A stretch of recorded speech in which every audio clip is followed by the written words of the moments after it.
Hi guys, let's now discuss CDDR function. By definition, this function returns a list that includes everything after the second item in a list.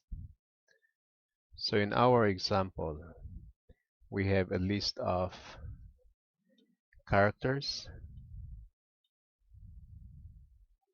So it says it returns a list that includes everything after the second item. So after the second item is C and D, so we should be getting C and D. Correct. Another example we have is a list of numbers 1, 2, 3, 8, and 7.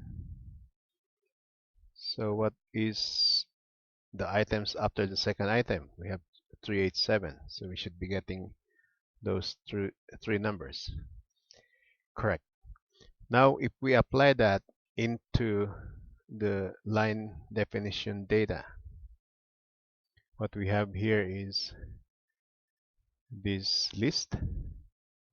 So it says it returns everything after the second item in a list, which means from here we should all be getting all this. So CDDR is interpreted as CDR of CDR.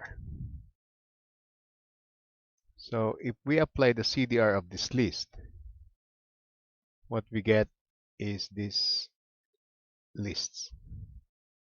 And then we apply again the CDR of this new list, we now have this one, which is that is the all the items in the list after the second one.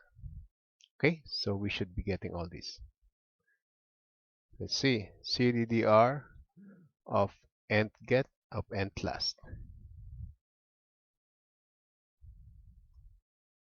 Nice, so it starts from 330, which is this one here. Okay, so we are done with all these list functions, part 1. I hope you now have a very good understanding of how all of those functions works. In the next videos, we will further explore some of the other list functions. I'll see you there.